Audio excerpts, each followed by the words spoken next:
You're listening to All Things Sports with Mike Davis.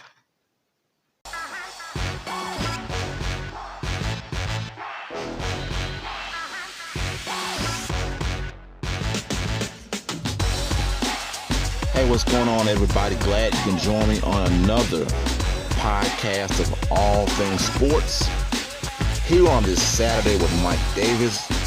So happy you can be here and you're joining me. I thank you for including my podcast into your day. If you're listening on Spotify, please go ahead, follow the podcast.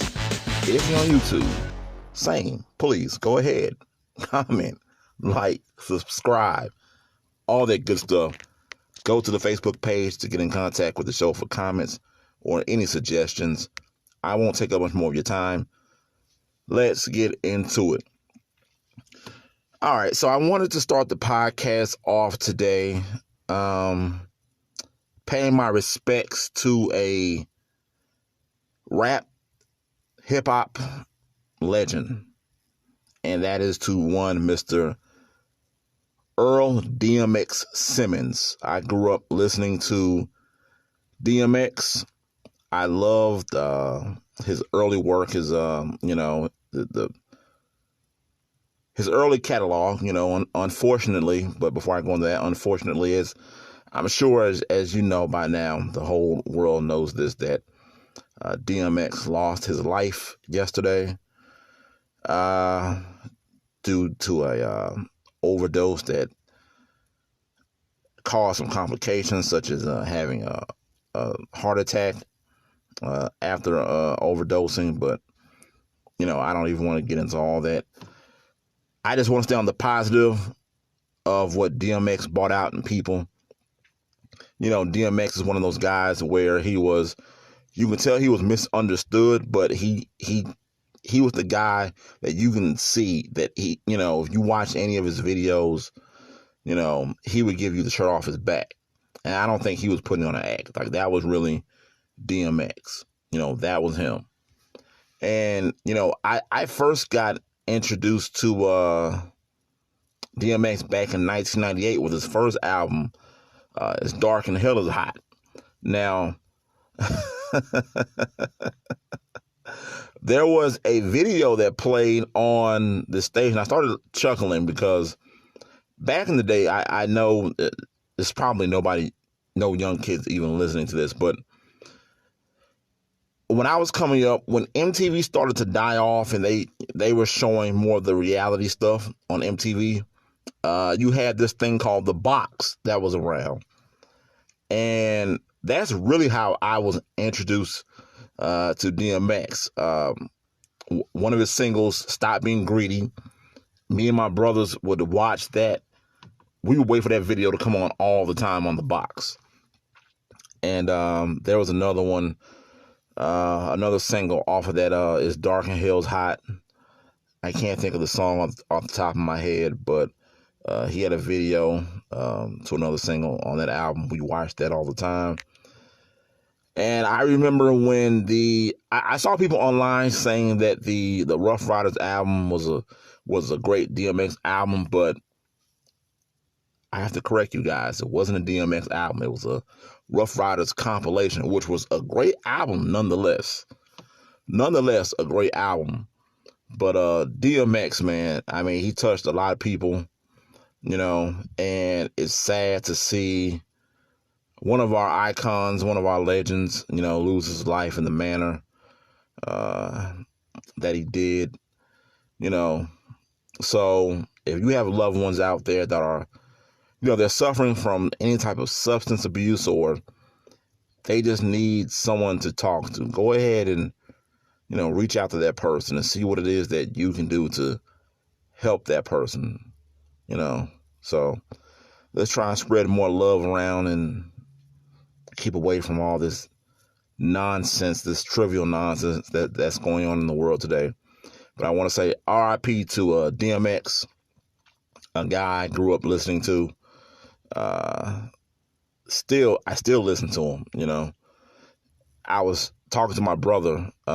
We were texting yesterday, and I couldn't think of the song he was on with one of the other Rough Riders, and I text him one of the verses that DMX had, well, the hook DMX had on the song, and he was like, "Oh, Drag On." I forgot all about Drag On, and I mean, I just go back to my high school days and the whole Rough Rider, that era.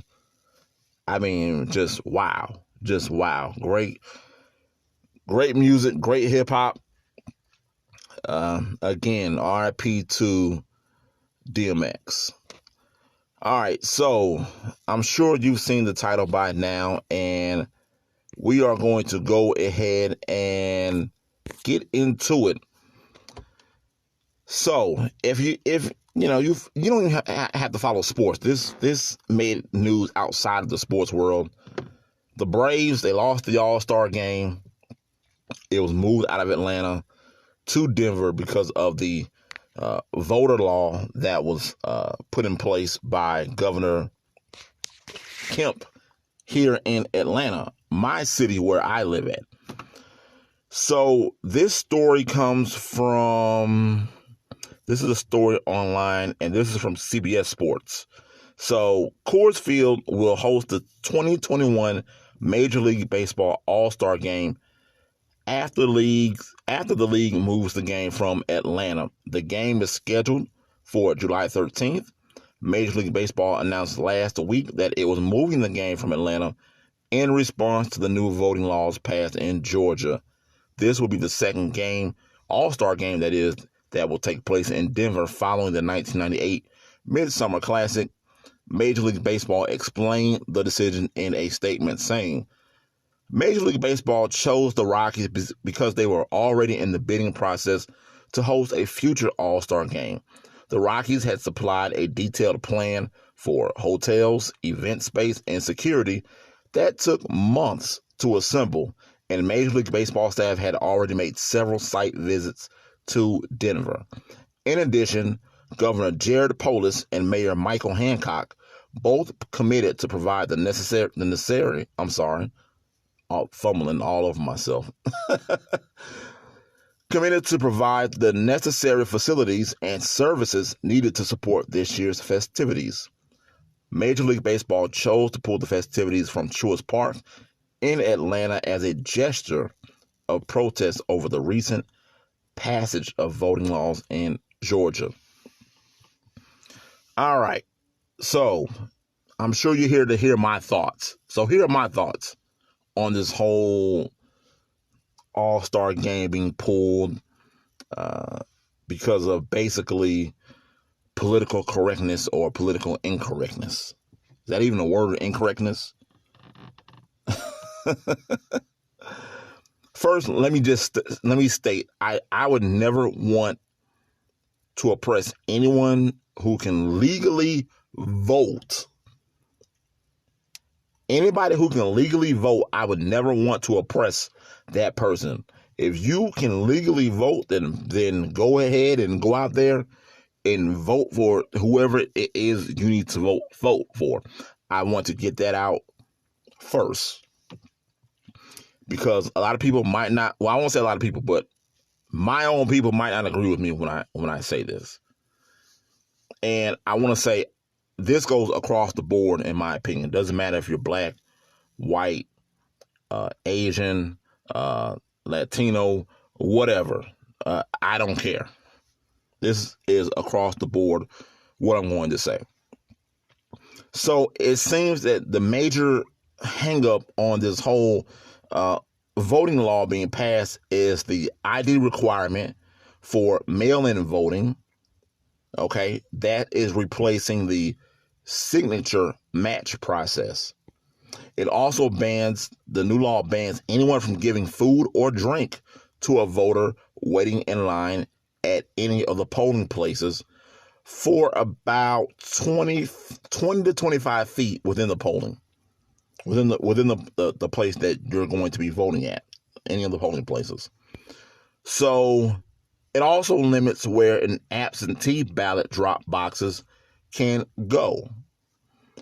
So I think it's stupid. Not the law itself, but we as people that we feel that we are being oppressed by this. You can still vote. They didn't say you can't vote.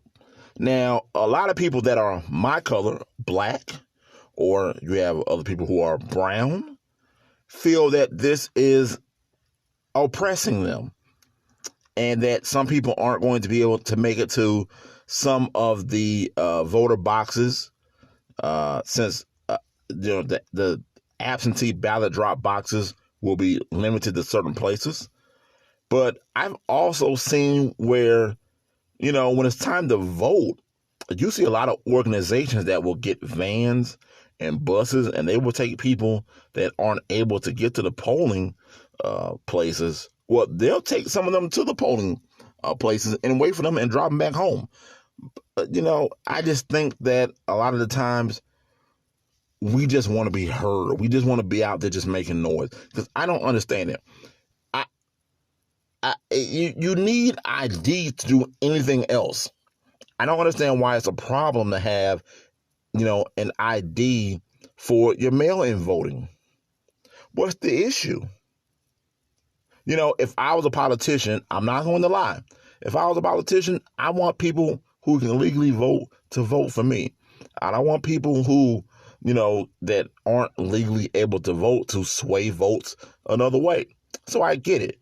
And I'm not mad at the law, the voter law, actually. It doesn't oppress us. I don't understand what people are saying that is taking voter rights away. I'm not understanding it.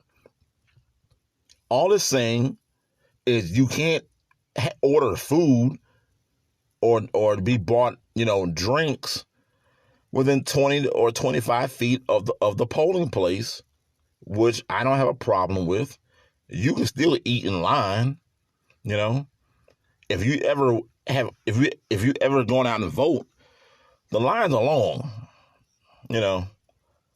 So I'm not understanding it. You can be 100, 200 yards away. If you get hungry in that time, and go ahead and order some Uber Eats and say, hey, I'm in line at so and such place, And again, with the ID requirement for the mail-in voting, I don't see what the problem is. You have ID for everything else, you need ID to buy any alcoholic drink. You need ID to buy a house. You need ID to buy a car. You need identification. So if you need ID to do the mail-in voting, how about you get yourself up or have someone take you to go get an ID? They didn't say a driver's license. They said an ID. You can go to any place in your local county and get an ID. That's not an issue, Now, if you're here illegally, I can see how that can be a bit of a problem. But that's what this voter law is trying to cut down on. It is what it is. Call me crazy, call me a sellout or whatever. But if I'm a politician and you don't have legal rights to vote in this country, I wouldn't want you voting to sway votes away from me. I see it from both sides. And as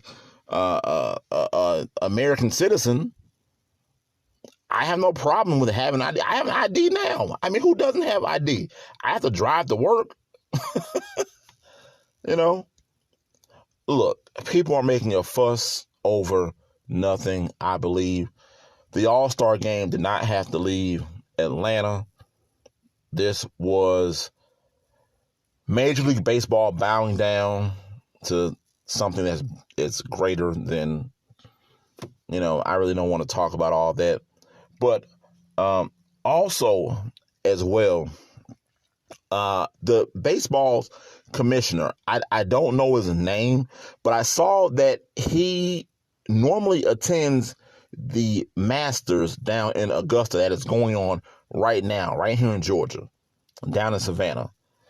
Please tell me that he is not down there, because PGA said they were not moving the Masters out. So I don't need to see his face in Georgia, period. If you can't show up at the Masters, but then you end up moving the All-Star game out of Atlanta.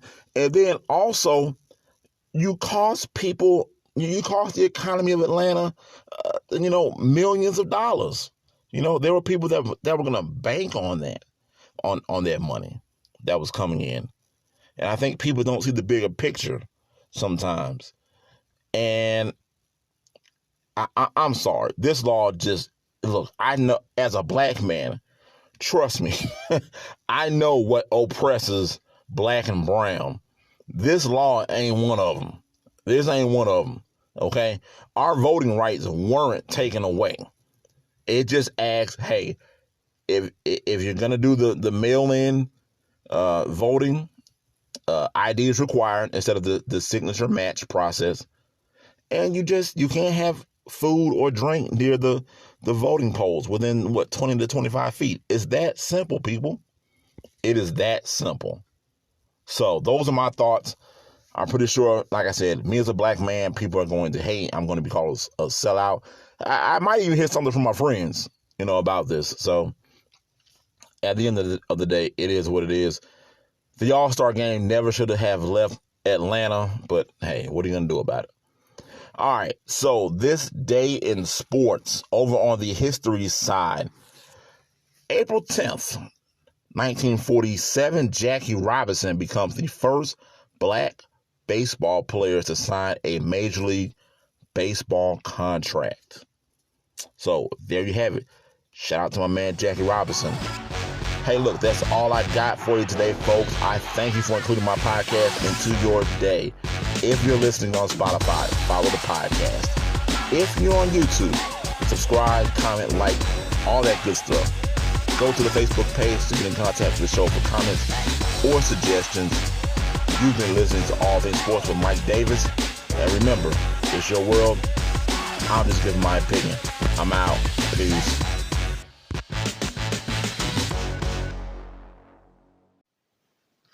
You're listening to All Things Sports with Mike Davis.